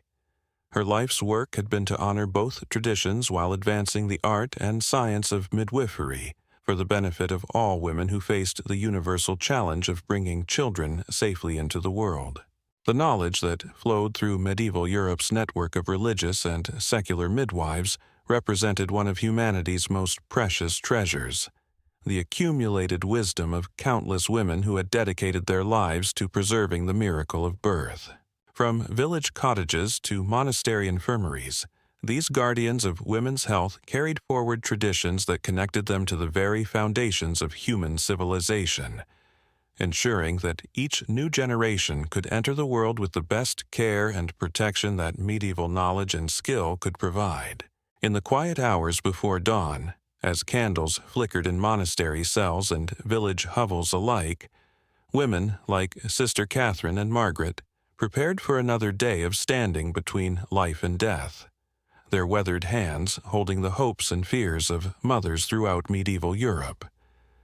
Their work continued the ancient covenant between women, a promise that no woman would face the dangers of childbirth alone, and that the precious flame of new life would be protected by all the knowledge, skill, and dedication that centuries of midwives had gathered through their devoted service to the miracle of birth. The legacy of medieval midwifery extended far beyond the individual lives saved in smoky cottages and stone manor houses. It lived in the quiet conversations between mothers and daughters, the careful preparation of herbal remedies passed down through generations, and the unspoken understanding that women's bodies held mysteries that only other women could fully comprehend. This knowledge existed outside the formal structures of medieval society, flowing like an underground river through communities that depended on its life-giving properties for their very survival. The training of a medieval midwife began not with formal instruction, but with observation. A young girl watching her grandmother's hands move with practiced certainty during a neighbor's labor, learning to read the subtle signs that indicated whether a birth was progressing normally or sliding toward crisis. These early lessons weren't taught through words, but through presence, through witnessing the full spectrum of human experience that unfolded in birthing chambers across medieval Europe. Margaret's own apprenticeship had begun when she was barely 12 years old, following her grandmother through winter nights to attend births in villages scattered across the countryside.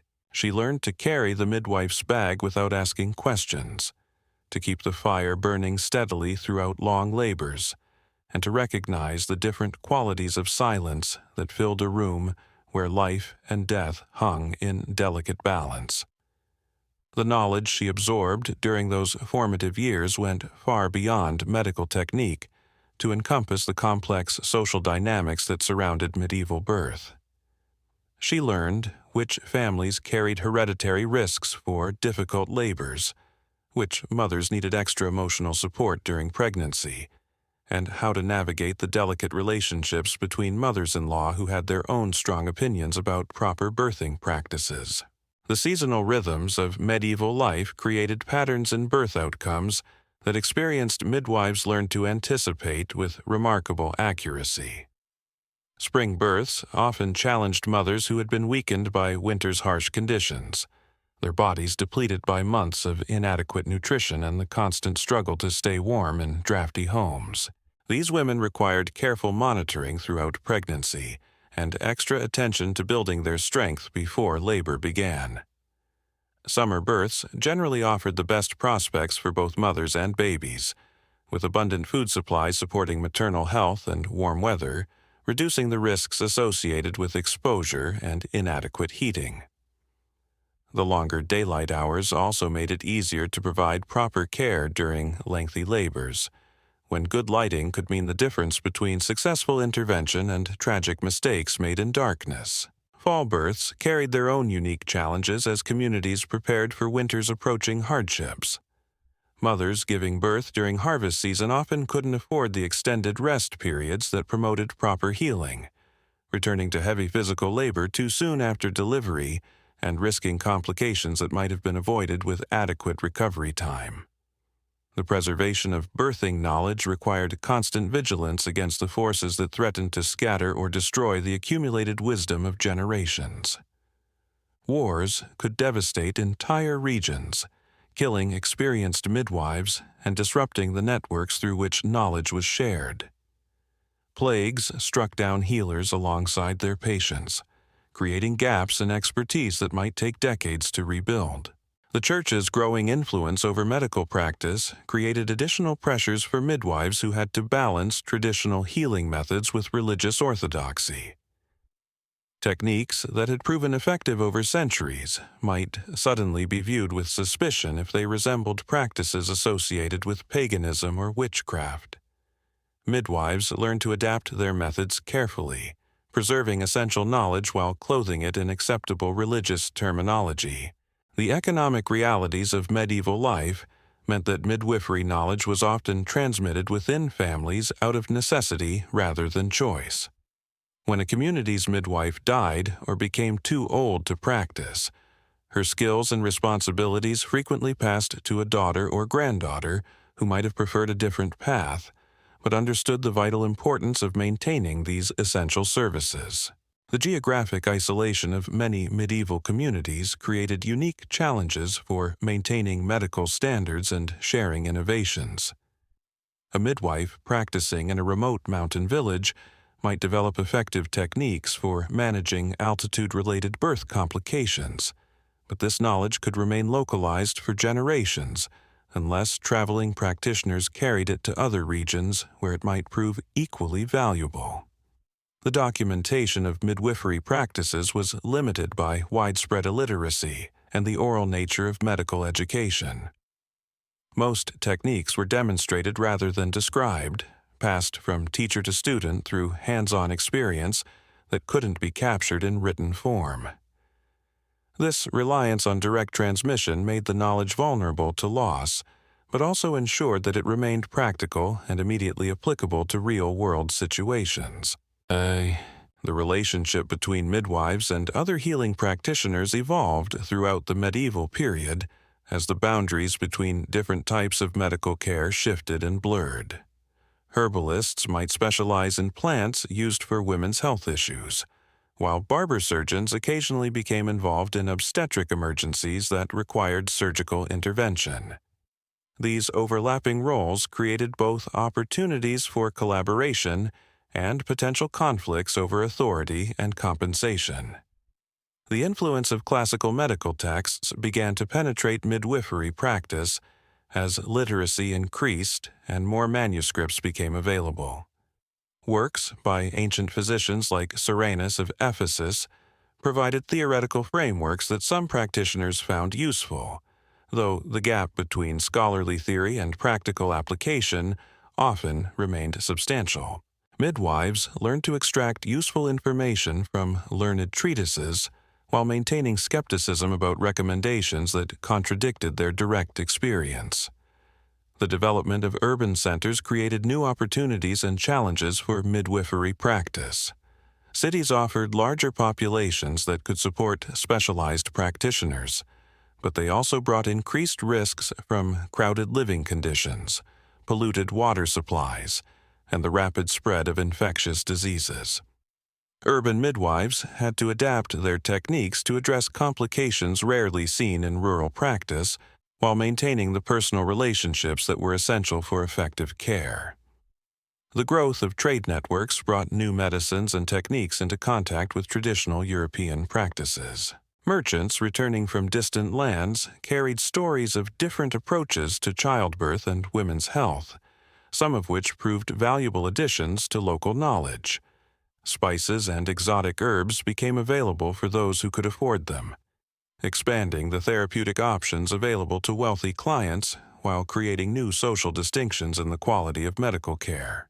The emergence of universities and formal medical education created tension between scholarly approaches to health and the experiential knowledge that guided traditional midwifery.